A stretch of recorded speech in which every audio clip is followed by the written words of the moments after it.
Hey everybody, welcome back. Brian Foote here, Convexity Hunter. Remember, like and subscribe, especially now because I'm back from Berkshire Hathaway and I'm filled with ideas and takeaways that I want to share with you. I think that will be very useful. In fact, I know they'll be very useful. Check out my book and let's hop right in. Very early in the Berkshire Hathaway Q&A session, Buffett got questioned about the 5 holding companies that they hold in Japan. Actually, he and Greg Abel got the question.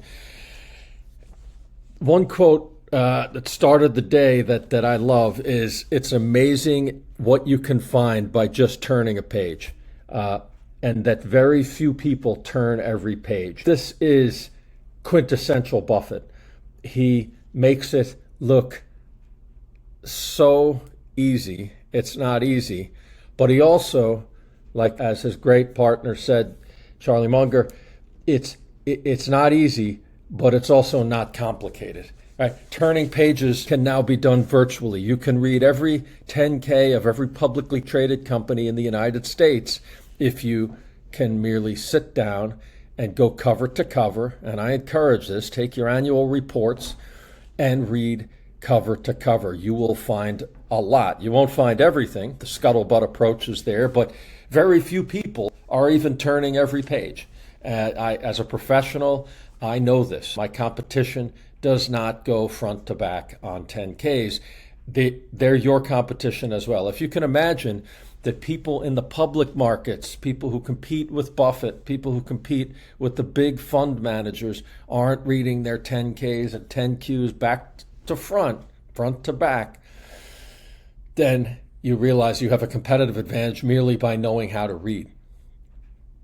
The ones who do, they don't tell you what they're finding. That's another great piece that Buffett said. I love it, right? This alone, and this was early in the day, was maybe the second or third question that came out about Japan. This part is absolutely fantastic, right?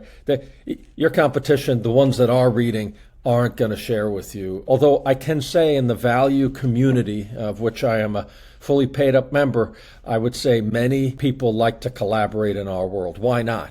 But the fact is that to get started, just keep going through those reports. The other piece of this is step back. There's 3 main lessons wrapped up in this question, and he spent, and Greg, a good deal of time on what they found in Japan, how this could be a launch pad for other ideas, and so other ideas, other small acquisitions. These companies could be the vessel for doing things abroad. Number one is that, yes, Berkshire Hathaway has focused primarily on U.S. publicly traded securities and control situations, but not always, right? Iskar is an example, the Israeli company that they bought in total.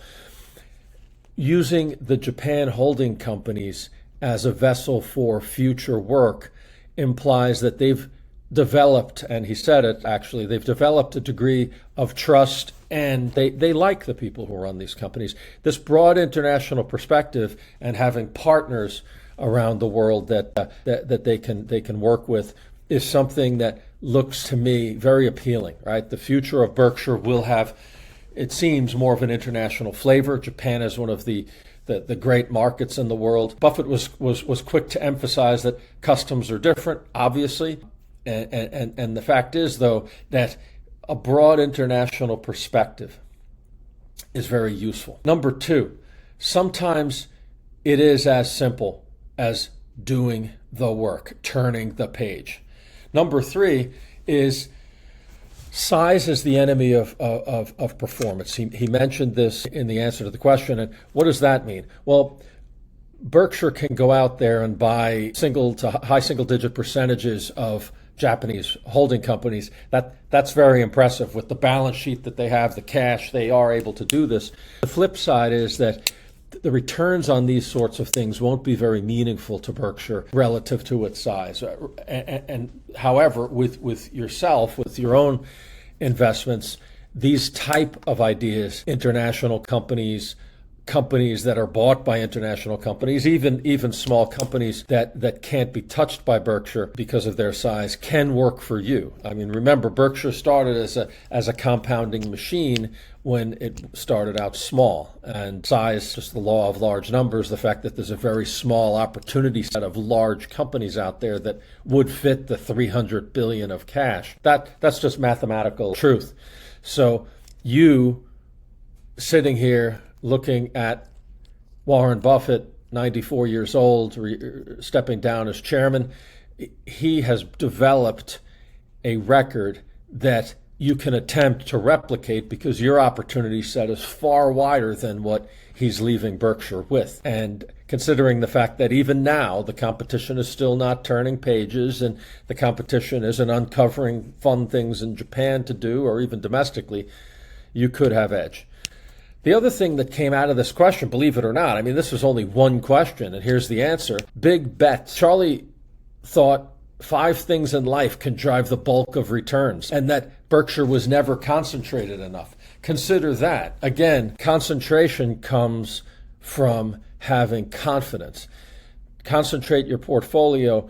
You'd better have done the work that Warren and Charlie have done, but if you consider the fact, this wasn't mentioned in this, but you always think about the 20 punches that Warren Buffett would talk about, that you have really 20 shots over your lifetime to make magnificent performance.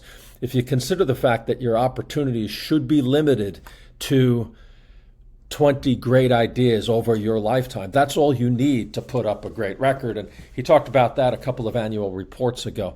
But this is just one question about the Japanese holding companies, and these are the multiple lessons that we got out of it. 94 years old, he's at the top of his game. It only gets better. Join me for the next one. Remember to like and subscribe.